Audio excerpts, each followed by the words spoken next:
Você recebeu o passaporte para a era da inovação. O Conselho Regional de Administração do Rio de Janeiro te levará para esse novo mundo de transformação no foguete do INCAD 2023. Apertem os cintos. Vamos lá! Uma outra organização é possível. Com Rafael Ferrari, sócio da Deloitte Ventures. Seja bem-vindo, Rafael.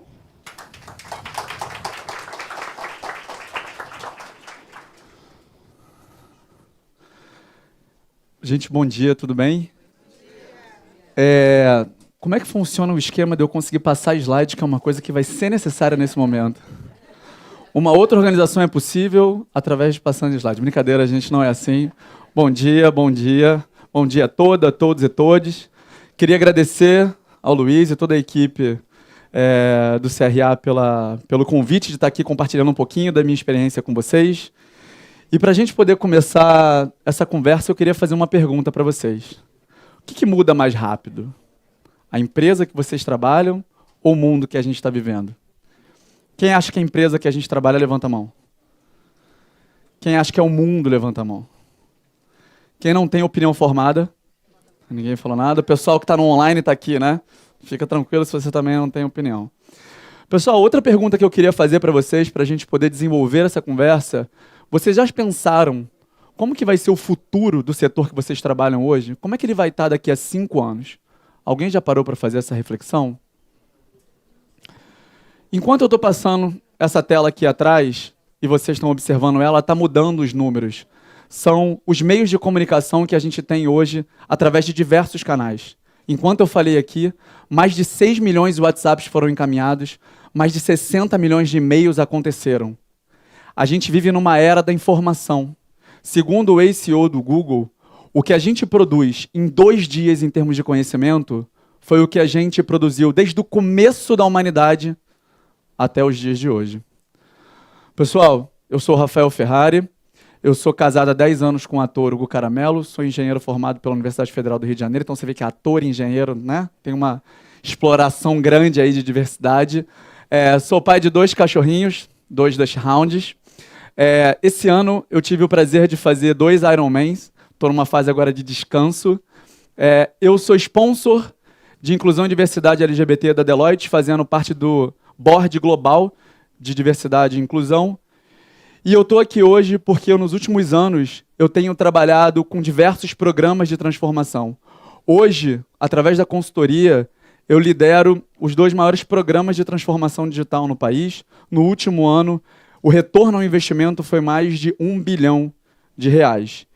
E ao longo do dia de hoje, dos próximos 40 minutos que a gente vai estar junto, a gente vai discutir sobre até quando durarão os modelos organizacionais presentes e também refletir sobre esse mindset exponencial que a gente acabou de ver na palestra anterior, dessa mudança que vem acontecendo com o mundo.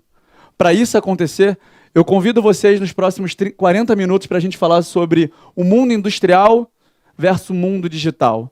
A gente explorar um pouquinho também dos desafios do mercado e do modelo tradicional.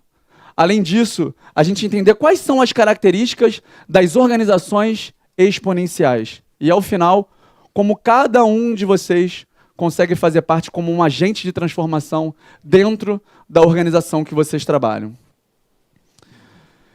E aí, dentro dessa agenda, queria fazer uma pergunta para vocês aqui. Quem é que sabe de onde veio o modelo de 8 horas de trabalho? Levanta a mão. Para vocês que sabem, que são a minoria aqui, se eu falar alguma coisa aqui, vocês deixam quietinho, na saída ali, vocês vêm e falam comigo, procuram no canto e falam assim, olha, nem sei se foi assim. Para quem não sabe, o modelo de trabalho de 8 horas, ele veio do nosso querido Henry Ford, 1912, né, durante a segunda Revolução Industrial, onde a gente vivia basicamente onde 80% daquilo que a gente fazia era manual. Para eu gerar algum valor, eu estava numa fábrica fisicamente, mudando alguma coisa para gerar algum produto para alguém. E dentro desse conceito, você ficava 8 horas na fábrica, você ficava 8 horas com a sua família e você descansava durante 8 horas, fazendo as 24 horas acontecerem. Ou seja, nesse momento, a gente vivia um mundo que ele era linear, a gente vivia um mundo que ele era repetitivo. Quanto mais eu fazia alguma coisa, mais eficiente eu era, mais eficaz eu era, e por consequente, mais resultado e valor eu gerava. E eu tinha um mundo que ele era segmentado e ele era extremamente previsível. Hoje, a gente observa através das notícias de jornais a dificuldade que as empresas estão tendo de conseguir manter relevantes seus produtos, seus serviços. Mas mais do que isso, quando a gente olha esse gráfico que está na tela, o que a gente observa? Na década de 60 do último século, o tempo médio de vida de uma empresa era de aproximadamente 60 anos. As empresas da 500, da Standard & Poor's. Hoje, uma empresa nova entra e sai dentro dessa lista das 500. E mais do que isso, a média de tempo de vida das empresas, a partir de agora, é menor do que 15 anos. E um dado que é impressionante. Até 2030, 40% das empresas que existem hoje, elas vão deixar de existir. E aí, só para a gente entender um pouco mais de alguns números que impactam a nossa realidade. Hoje, mais de 40% das casas possuem algum tipo de smart speaker desde 2019. Na Suécia, que é um pouquinho longe, mas é bem parecido com a nossa realidade, apenas 1% da população está utilizando dinheiro ou moeda. Alguém aqui está utilizando dinheiro ou moeda? Levanta a mão. Um pouquinho, né? A gente não está na Suécia ainda, mas o Pix está evoluindo pra caramba. E um dado importante, 85% das profissões que vão existir até 2030, nós ainda não sabemos quais são. Vivemos, então, em eras exponenciais. Se vocês se recordarem, o avião ele demorou mais de 68 anos para atingir 50 milhões de usuários. Se a gente olhar, por exemplo, o Pokémon GO, ele demorou 18 dias. O lançamento do Trends do Instagram durou menos de 2 dias para atingir essa mesma quantidade de usuários. E aí fica a pergunta, né? A gente está vivendo uma lógica completamente diferente, uma lógica onde ela é não linear, ela é extremamente conectada, ela é exponencialmente imprevisível. Vocês que estão aqui, vocês que estão em casa, provavelmente as informações que vocês vão receber hoje vai mudar completamente a forma como vocês vão responder algumas coisas que vocês pensaram de manhã cedo sobre como seria a sua semana. E aí, essa pergunta, né? Se eu quero resultados diferentes, eu preciso de abordagens diferentes, correto? Faz sentido eu usar a mesma lógica industrial, pessoal? Não. E aí, mas por que a gente está fazendo isso? E eu vou deixar um vídeo aqui para a gente poder fazer uma reflexão. This is Alex.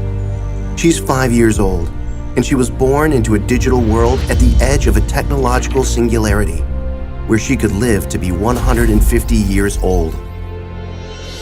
Imagine all the advances of the last 150 years, each discovery building on the last to alter the way we live, relate, consume, and perceive.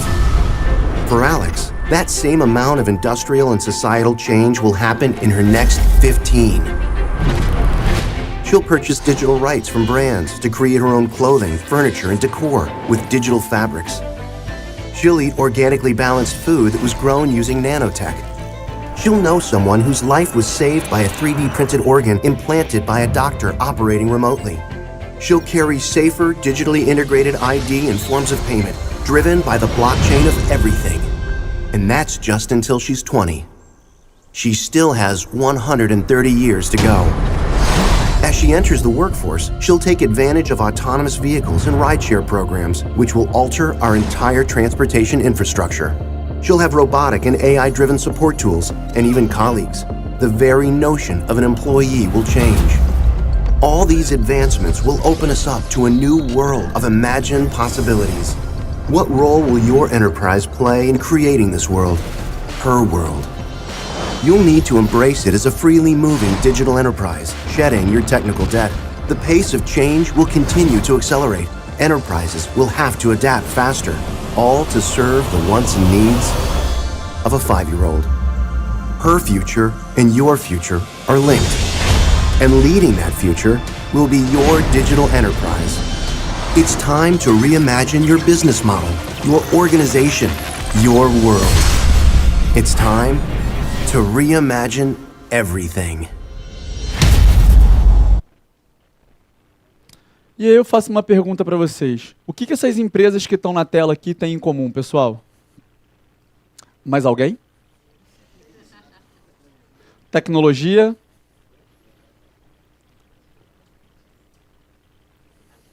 Agilidade. Adaptabilidade. Eu ouvi a palavra inovação aqui também. Quando a gente olha através de uma matriz onde eu tenho de um lado resultado e eu tenho no outro eixo tempo, a gente tem dois caminhos como organização para conseguir gerar resultado. Um caminho, que ele é um caminho linear, onde eu vou aumentando o resultado de pouquinho em pouquinho, conhecido pela gente como incremental. Eu tenho um outro caminho, que é o caminho exponencial. A diferença entre um e outro é a disrupção.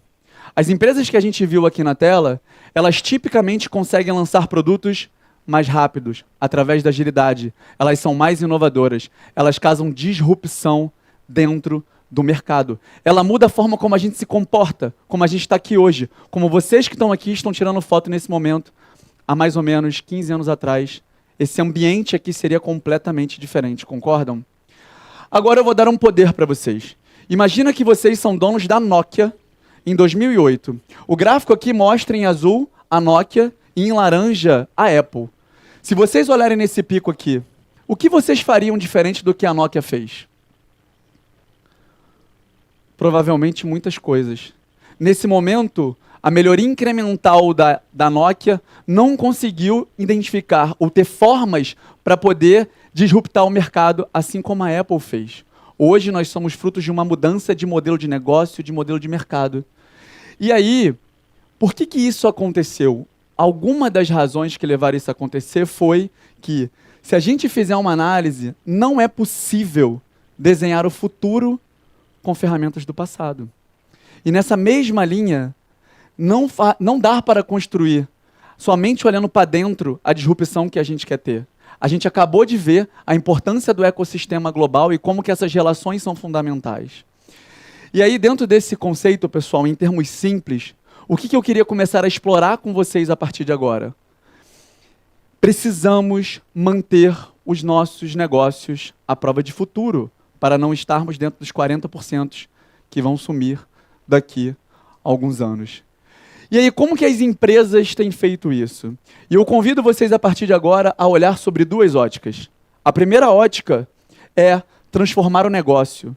Quando eu digo transformar o negócio, é olhar sobre a experiência do seu usuário, do seu cliente, da relação de trabalho que vocês têm um com o outro.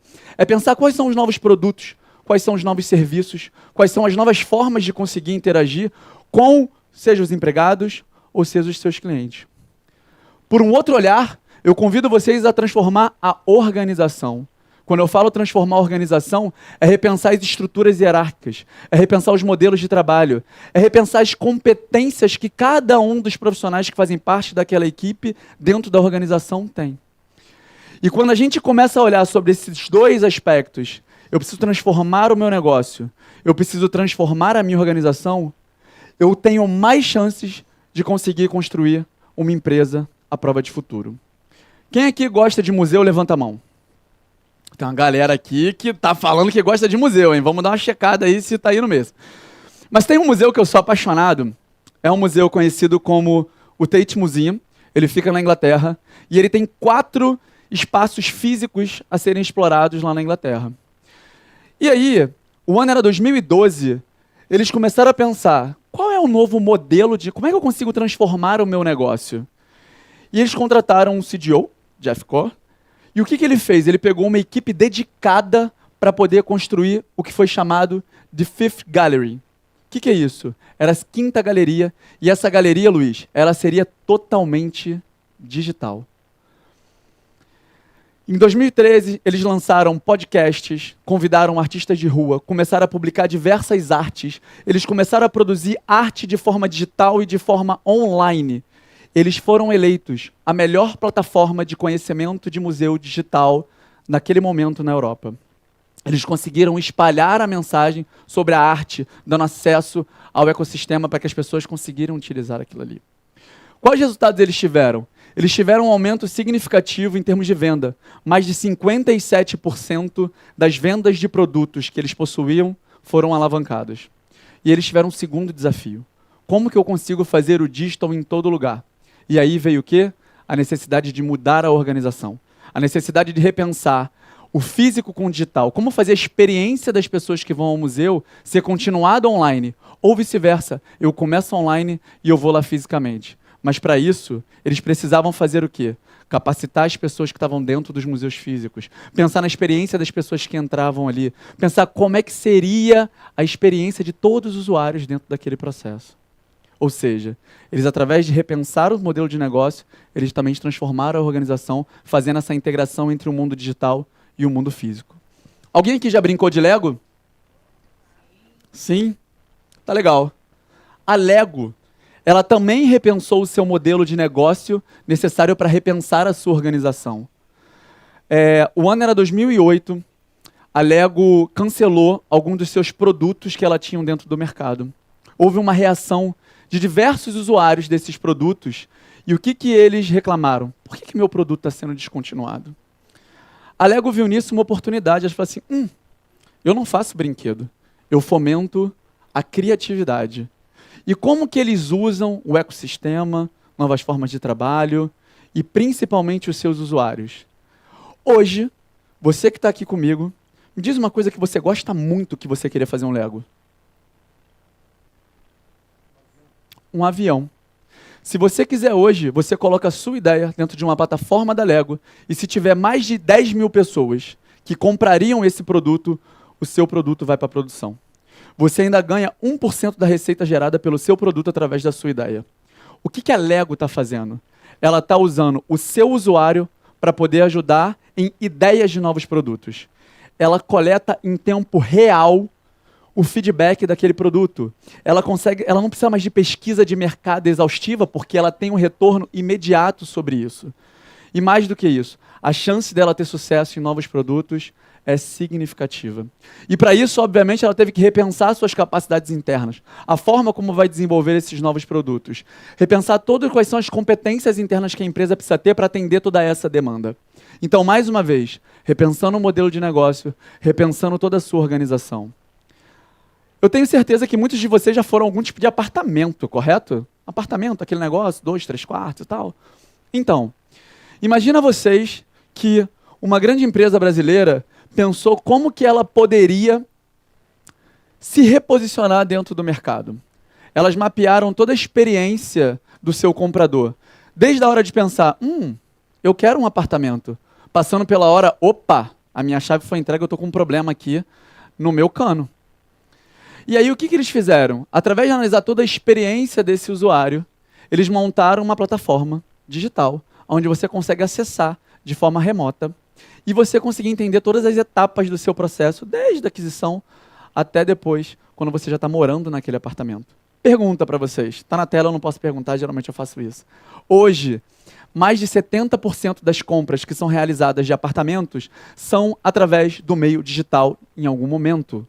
Ou seja, toda a sua experiência, você consegue, através de realidade aumentada, conseguir entender como é que vai ser seu apartamento. Você consegue, antes disso, fazer a decoração do seu apartamento.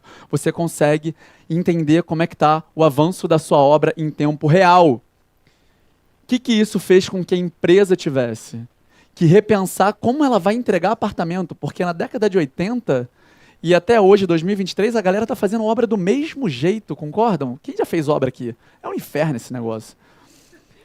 E eles tiveram que repensar isso, porque se eu estou online fazendo o reporte da minha obra, as pessoas sabem o que está acontecendo. Então eles tiveram que repensar a forma de entregar a obra, a forma de capacitar suas equipes, que tipos de competência eles precisavam ter na empresa deles.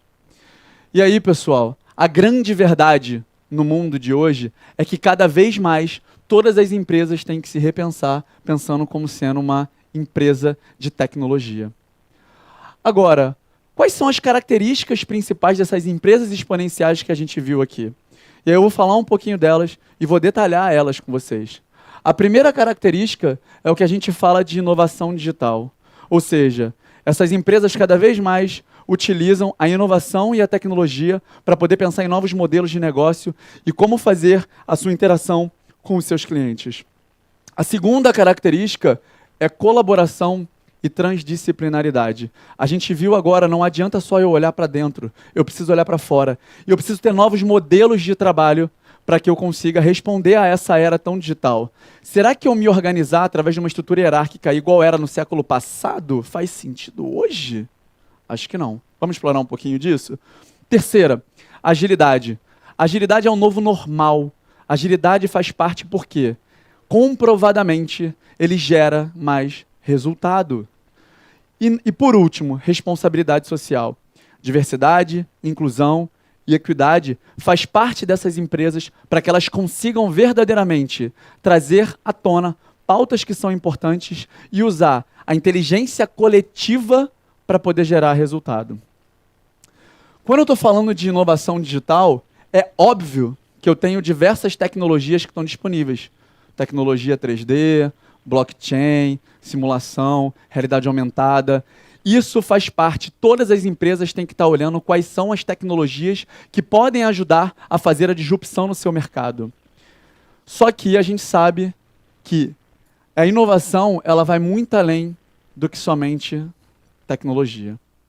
A inovação é sobre conseguir explorar o uso de dados, ou seja, eu ter um RFID, eu tenho um sensor fisicamente em algum lugar, eu capturo esses dados, eu trago isso para o meio digital, eu uso inteligência artificial para poder apurar esses dados, entender esses dados, fazer predições, previsões, e eu retorno isso através de robótica, através de informações para o meu meio físico. Então eu crio um ciclo virtuoso de dados, de captura, de análise e de resposta. É, como eu falei aqui bastante, é repensar os processos das empresas. É a gente entender quais são os gargalos dentro das empresas. É a gente pensar como que vai ser, desde a experiência sua que você foi contratado e entrou numa empresa, até a sua manutenção aqui de querer estar naquele lugar. Mas é principalmente sobre pessoas. Eu trabalhei num projeto onde tinham mais de 386 iniciativas de inovação digital. Existia uma resistência significativa para que esses projetos estão implantados. A Renata está aqui comigo. A gente trabalhou num projeto que era a construção de um trem semi-autônomo. Sabe o que os operadores faziam? Eles quebravam o iPad. Por quê? Porque eles viam a tecnologia como ameaça. E por que eles faziam isso? Eles faziam isso porque eles não foram participativos dentro do processo, eles não foram escutados, a experiência dele não veio à tona. Era simplesmente a tecnologia pela tecnologia. Eu costumo dizer que a inovação digital ela é feita por pessoas, para pessoas. E quando a gente olha o foco das organizações exponenciais, ela vai muito além do que o tradicional que a gente está fazendo. Vocês estão olhando no eixo aqui, no eixo Y vocês têm aonde jogar. Quais são os mercados, quais são os clientes que eu quero atingir. No eixo X, você tem quais são os produtos, quais são as tecnologias, quais são os negócios que a gente está fazendo.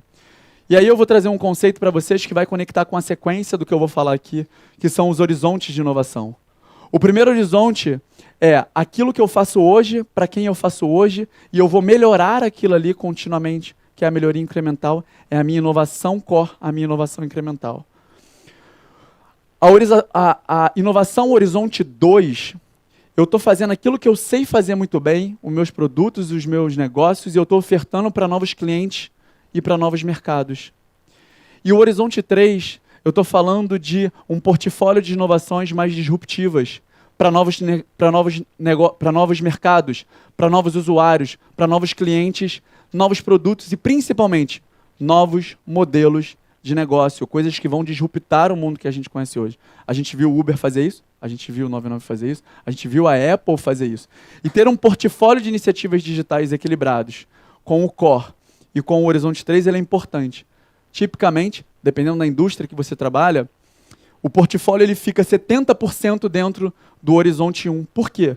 Porque é uma melhoria incremental. Eu sei que vai gerar resultado. E ele financia as falhas e os testes que eu faço para as inovações mais disruptivas. Mas, por um outro lado, o retorno das inovações disruptivas ele é muito maior do que o retorno das inovações incrementais. Então, pessoal, a melhor forma de prever o futuro é criá-lo. E criá-los é através da intencionalidade de trazer inovações digitais para dentro do portfólio das organizações. Agora, se eu melhorar o que eu faço hoje, se eu estabelecer o que eu faço hoje, não é suficiente, eu preciso analisar a minha ambidestria organizacional. Como que eu consigo ser eficiente no que eu faço hoje e me manter à prova de futuro? Nós viemos de um mundo onde a gente tinha, todos nós que estamos aqui nessa sala, trabalhávamos em conjunto através das expertises que a gente tinha de uma mesma área. A pessoal de engenharia na engenharia, o pessoal de suprimentos em suprimentos, o pessoal de produção em produção. E até hoje isso faz sentido quando eu quero algum tipo de especialização para alguma coisa. A gente evoluiu para o mundo, a gente tem grupos multidisciplinares trabalhando no que a gente chama hoje de squads para resolver problemas da sociedade ou da organização. Só que isso não basta mais, não é suficiente. A gente precisa ir para um próximo nível como organização. A gente precisa ir para um nível onde a gente tem áreas de trabalhos, grupos multidisciplinares e principalmente o ecossistema, a inteligência coletiva, olhar para fora. Nós temos milhares de universidades, startups, investidores querendo fazer investimento e desenvolvendo coisas novas para resolver problemas das pessoas. E isso tem que ser visto de uma forma sistêmica. O que eu estou querendo dizer com isso, pessoal? As organizações hoje, ela precisa ter um olhar duplo. Eu preciso ter um olhar para aquilo que é importante, que é a minha eficácia e a minha eficiência do que eu estou fazendo hoje. Eu preciso de especialização, eu preciso de padronização, eu preciso estabelecer longa duração, eu preciso de resultados imediatos. Para isso eu preciso fazer melhor aquilo que eu estou fazendo. Só que as empresas também têm que olhar através dessa ótica exponencial, com esses grupos multidisciplinares, com essa conexão com o ecossistema, onde eu fomento o quê? Experimentação, entendimento do usuário, novos serviços e novas soluções e velocidade nas respostas das mudanças de mercado. Em resumo, pessoal, esse sistema operacional duo, ele mistura o que é melhor das duas coisas que a gente tem nas organizações. A hierarquia tradicional, mas também ele traz à tona a necessidade da gente trabalhar em rede, seja redes internas, seja a conexão com o ecossistema. Faz sentido, pessoal? Toma 30 minutos de palestra, se não fizer sentido agora, a gente acaba a palestra e vai embora daqui. E aí, como eu falei, a agilidade ela é um novo normal. A agilidade faz parte do nosso dia a dia. Quais são os 4 principais valores da agilidade? Eu vou passar ele para vocês para que a gente consiga entender como que ele se conecta com o todo. O primeiro deles é a colaboração. E aí tem uma descrição falando indivíduos e interações mais do que processos e ferramentas. Mas Ferrari, você falou para mim agora que tem processos que têm que ser repensados e seguidos. Eles não são relevantes? São. Mas alguém vocês já jogaram tênis organizacional? Alguém sabe o que é isso? Tênis organizacional é o seguinte. Eu mando um e-mail agora para a Mônica. Mônica responde ele daqui a 4 horas. Daqui a 5 eu respondo para a Mônica de novo. E o problema vai ficando e vão chegando mais. A gente vai mandando e-mail, um ano, o outro responde. Daqui, sabe-se lá quando a gente consegue resolver. Quando a gente fala de princípios ágeis, é utilizar a colaboração mais que processos e ferramentas. Eu tenho um problema, ele precisa ser resolvido verdadeiramente. Vamos falar? Vamos colaborar? Não é problema meu ou seu. Vamos criar isso em conjunto?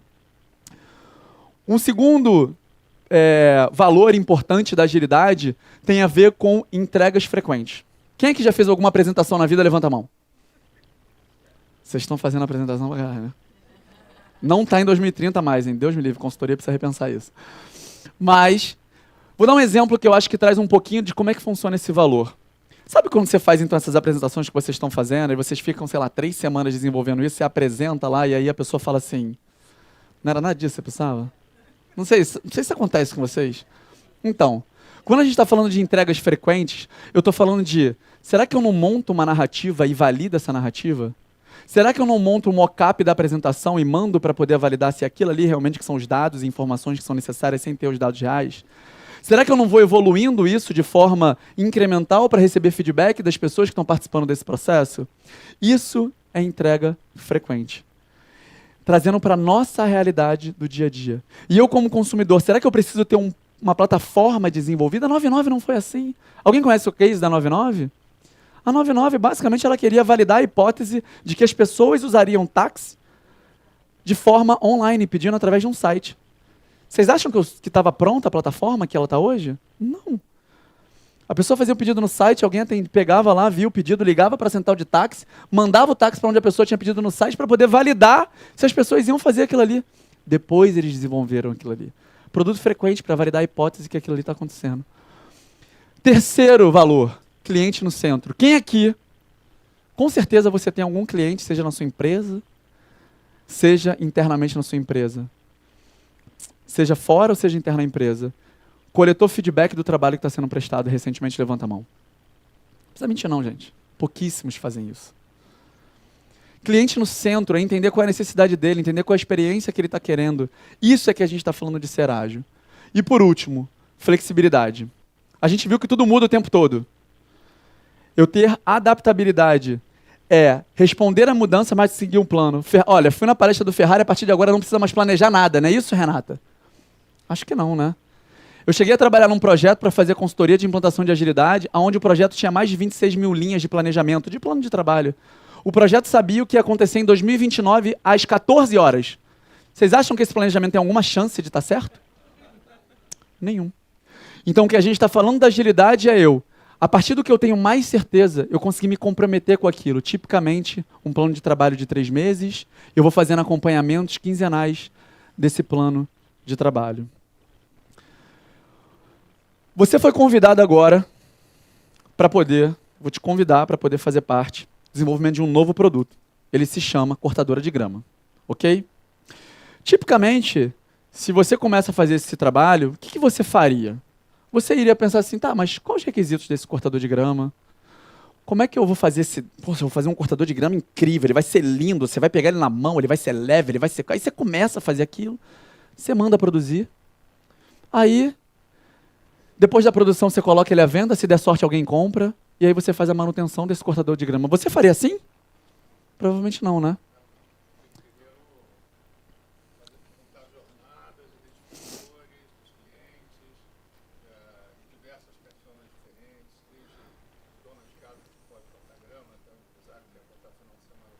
Tomar uma cachaça. Eu tive agora em Nashville, vi o pessoal ficar ali passando cortador de grama para um lado e para o outro.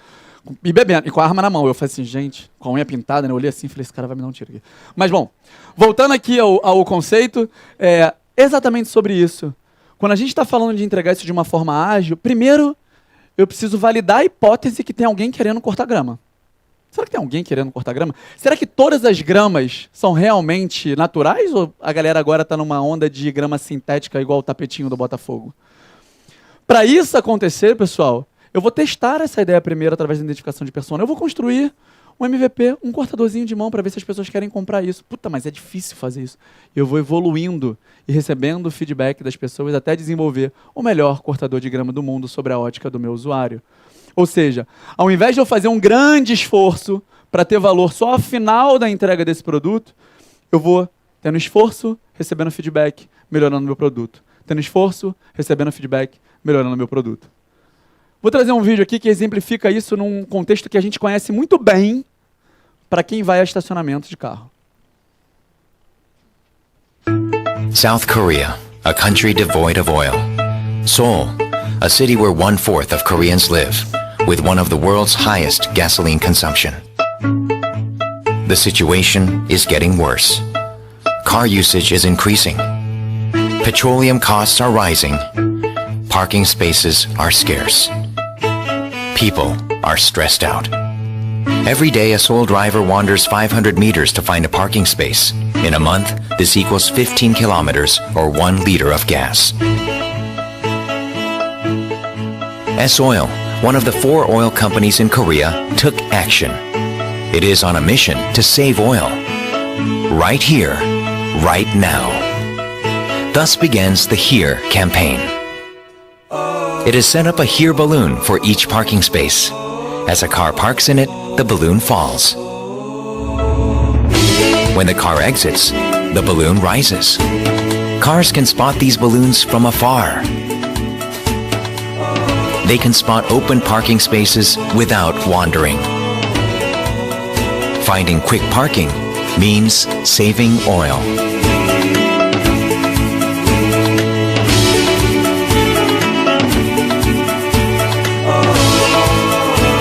one easily spotted parking spot is worth 1 liter of oil saved.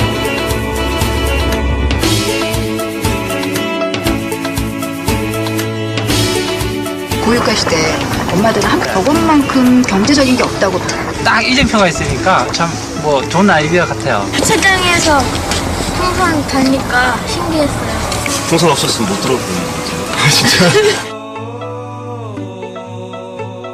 Here balloons have saved drivers' gas expenses through a new and interesting method.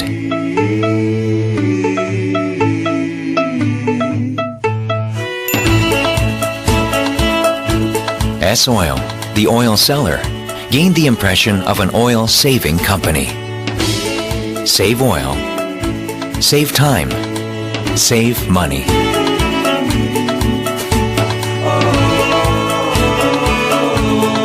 Here, taking action for a better world. Save oil, save earth. S-Oil. Hoje, quem vai no estacionamento e não olha o sinalizador lá em cima? Como é que vocês lidam com isso? O shopping da Gávea é assim até recentemente, né? Você fica em pânico. A ideia aqui é a seguinte, pessoal. Imagina que... Qual era a hipótese que eles queriam validar? Será que se eu tivesse sinalizadores lá atrás... Será que se eu tivesse sinalizadores fáceis, visíveis, eu consigo economizar o tempo que as pessoas se deslocam dentro do estacionamento? Eu consigo achar mais facilmente uma vaga? E eles fizeram isso de uma forma muito ágil. Eles não desenvolveram um grande sistema, eles não desenvolveram tecnologia, eles não fizeram nada disso. Eles prototiparam para ver se aquilo ali ia fazer sentido. E aí, como a gente olha o que eu acabei de explicar, basicamente a gente está vendo que esse MVP inicial é um balão para poder testar a ideia. Aí eu pergunto para vocês, eles colaboraram com o usuário? Eles tinham uso pensando na experiência que o usuário ia ter ali dentro do estacionamento? Eles fizeram entrega frequente, porque logo na primeira eles já entregaram aquilo ali para os seus usuários. E eles estavam se adaptando ali o tempo todo, né? Hoje você vê que está tudo praticamente digital acontecendo. Isso é o conceito da agilidade colocada em prática. Então, quando eu estou falando de pensamento ágil, eu estou falando da gente conseguir falhar cedo, estou falando da gente falhar barato, estou falando da gente aprender rápido com a experiência que a gente tem dentro das organizações. Tive um cliente que ele colocava esses 4 valores dentro, na verdade era atrás da parede dela, a Raquel. E ela falava, se eu tomar uma decisão que não está seguindo isso aqui, eu não estou sendo ágil, eu não estou conseguindo responder à mudança de forma plena. E por último, pessoal, a gente está falando sobre responsabilidade e impacto social. A diversidade está na pauta hoje. Por quê? Porque ela gera lucro. Ela deixa você conseguir superar seus concorrentes. Ela faz com que você seja mais rentável e, principalmente, ela coloca dinheiro no bolso. E quando eu estou falando de diversidade, diversidade quer dizer pessoas diferentes. Mas será que eu trazer pessoas diferentes apenas para a minha organização vai me fazer ser uma empresa mais diversa? Não. Por quê? Porque se eu trago pessoas que têm origens diferentes, mas eu não dou voz a essas pessoas, eu, na verdade, estou só compondo a minha empresa com um monte de gente com características diferentes. Eu preciso dar voz, essas pessoas precisam ser escutadas, as pessoas precisam ter ponto de vista. E mais do que isso, eu preciso ter uma forma das pessoas conseguirem ter as mesmas oportunidades dentro da minha organização. A base da inovação é a diversidade. A base da inovação é a diversidade de pensamento. E a diversidade de pensamento ela é composta por raça, gênero, orientação sexual, realidade social, origem regional, para que você consiga ter esses pensamentos diversos acontecendo. E aí, o que a gente quer acabar? Alguém já esteve aqui em alguma reunião de trabalho? Não sei se vocês vão a muita reunião. Acho que não. Acho que não, nem quase não tem reunião hoje em dia, né? Não, né? Só coloca assim, cara. Né? Não sei se vocês já tiveram numa reunião que alguém faz uma pergunta para a roda, aí o primeiro fala assim, aí dá um ponto de vista e fala assim, nossa, concordo. Aí o segundo fala, concordo. Aí você já fica assim, gente, eu não vou concordar aqui. Como é que eu não vou concordar, gente? Óbvio que eu concordo muito. Nunca concordei tanto na minha vida. Só que você tá assim, caralho, isso vai dar uma merda fodida. Esse negócio aqui não vai dar certo. Isso acontece? Porque nós, como seres humanos, a gente vai no efeito manada, é o pensamento de grupo coletivo. Mas isso leva as empresas a terem todas as pessoas pensando de forma igual. Se você tem todo mundo pensando igual, você precisa ter pessoas diferentes? Não faz sentido, né, gente? Então, o que a gente quer fomentar a inovação e nesse mundo que a gente está vivendo, para que a gente consiga responder às necessidades de mercado, é ter pessoas com esses pensamentos divergentes. E como que a gente consegue evitar esse pensamento de grupo? Primeiro, reconheça seus privilégios. Saiba da sua formação, entenda onde você está no espectro de inclusão, diversidade e equidade. Segundo, fomente essa diversidade, valorize isso no seu time. Faça com que as pessoas diversas façam parte da equipe de vocês, da empresa de vocês, da organização de vocês, nos seus ciclos. É muito melhor fazer parte de uma bolha, não é?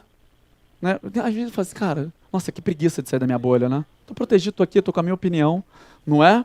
É muito melhor. Quem aqui faz parte de algum grupo? Eu faço parte do grupo de triatlo, que acorda às 4 da manhã. Isso é difícil, esse grupo não aceita esse negócio.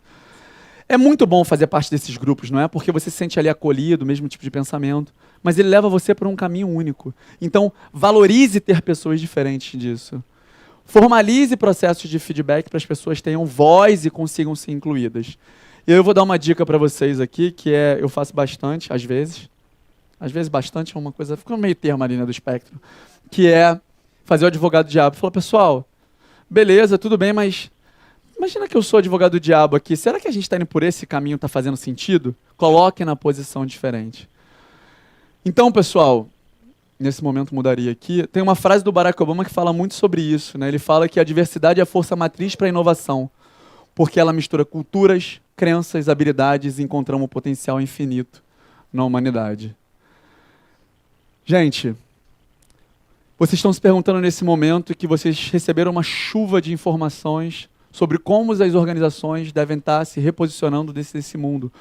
Até quando a gestão tradicional vai viver? E aí, provavelmente, vocês estão pensando, como que eu posso ser um agente de inovação e transformação? Vocês podem, através de que vocês entendem o papel de vocês dentro da sociedade. Eu só consigo mudar alguma coisa se eu realmente sei aquilo que eu estou querendo mudar. Eu faço parte desse processo de transformação desse mundo novo que a gente está vivendo. A partir do momento que eu sei aquilo que eu estou querendo transformar, eu consigo impactar negócios, empresas e a sociedade como um todo. E eu vou deixar aqui 6 dicas para vocês poderem dar passos práticos. Primeiro, autoconhecimento. Não existe nada que nenhuma empresa, que nenhum lugar consegue tirar do que o conhecimento. O conhecimento é único, ele é nosso, ninguém nos tira, nenhuma empresa, ninguém. Ele é o maior ativo que a gente pode ter. É o aprendizado. Segundo, esteja conectado. Leia sobre inovação. Cada vez mais, para quem está aqui no Rio de Janeiro ou para quem está fora, a gente tem hubs de inovação, a gente tem cowork, centros de colaboração. Façam parte desses compartilhamentos de conhecimentos que existem sobre inovação e digital. Um ambiente como esse aqui é fundamental para que a gente cresça como sociedade. Terceiro, aprenda com a diversidade. Igual a gente falou agora há pouco. Entenda que o fracasso faz parte. Se vocês vieram aqui hoje, estão olhando tudo que eu falei e falam assim, cara, eu estou muito atrasado. Tá tudo bem, porque faz parte do nosso processo. Você tá aqui pensando. Exatamente. Tá tudo bem. Faz parte a gente errar, a gente não saber, a gente perguntar, a gente conhecer. É isso que vai moldar quem a gente é daqui a pouco. Fomente a colaboração. A gente é de uma era onde o aprendizado estava dentro de uma sala de aula, depois a gente passou para a prática, e agora, não há forma melhor do que aprender, do que compartilhar conhecimento. Cada um de vocês que estão aqui hoje, cada um de vocês que está de forma online, tem um conhecimento que a gente aqui não tem. E compartilhar esse conhecimento faz a gente, de forma coletiva, conseguir atingir um nível de conhecimento fantástico. E por último, cultive e promova a mentalidade de inovação. Existe muita coisa acontecendo. O nosso problema hoje não é a quantidade de informação, é foco. Foquem nesse tema, coloquem um pedaço da agenda de vocês para poder estar colocando a temática de inovação. Pessoal, a gente viu hoje sobre o mundo industrial e a diferença para o mundo que a gente está vivendo hoje, chamado mundo digital. A gente falou dos desafios do mercado e do modelo tradicional de negócios. A gente falou sobre características de organizações exponenciais, exploramos um pouquinho sobre inovação e tecnologia, como que a gente consegue usar a tecnologia, mas principalmente pensar sobre dados, experiência, pessoas e ter um portfólio de iniciativas de inovação muito além do que eu já faço hoje, mas pensando de forma disruptiva. A gente passou sobre colaboração e transdisciplinaridade. As empresas precisam ter uma ambidestria organizacional. Eu olho para o que eu faço hoje, eu tenho as minhas expertises, a minha hierarquia, mas eu preciso olhar no futuro, tendo grupo multidisciplinares trabalhando em conjunto com o ecossistema para desenvolver novas soluções para problemas da sociedade atual. Terceiro, a gente falou sobre agilidade, é o novo normal. Eu consegui ter um pensamento onde eu colaboro, onde eu tenho produtos de entrega frequente, onde eu consigo ter o cliente no centro e eu consigo ter adaptabilidade. E por último, a gente falou da importância da responsabilidade e impacto social. Fechamos tornando um agente de inovação e transformação com 6 dicas. Não é o mais forte da espécie que sobrevive, nem o mais inteligente que sobrevive. É o que é o mais adaptável à mudança. O Darwin falou isso em 1800 e alguma coisa, lá no fim do mundo, próximo ao Ushuaia. Trouxe ele porque eu estive lá agora, o fim do mundo é incrível. Isso tem muito tempo, isso vale até os dias de hoje. E a pergunta que eu faço para vocês é: o que você fará hoje para construir um futuro melhor? Eu sou Rafael Ferrari, se quiserem fazer contato, meu LinkedIn está na tela. Muito obrigado, que vocês tenham um belíssimo evento e outros palestrantes com vocês.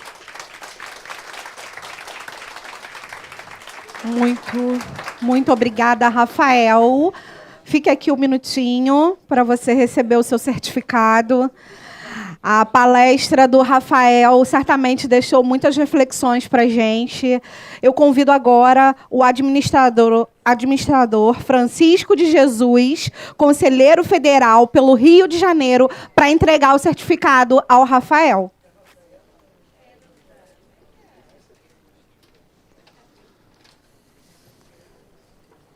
Tô doido para pegar esse negócio. Muito obrigado, viu, Francisco? Fazer o checklist aqui. Muito obrigado. Isso. Obrigado, viu? Obrigado a você. Gente, ótimo dia para vocês. Obrigado, Francisco. Rafael. Oi? Opa, QR Code do Rafael. Isso. É para ver se vocês estavam prestando atenção, por isso que eles mudaram rápido, para ver se ia ter demanda para isso, né? Tem como colocar na tela o último slide dele? Pode sim. O último slide tem o QR Code Obrigado. dele, onde tem aquela frase. Obrigado a vocês, viu, Wagner? Parabéns. Eu fiquei impactada. Eu vi, a apresentação foi ótima hoje. Parabéns.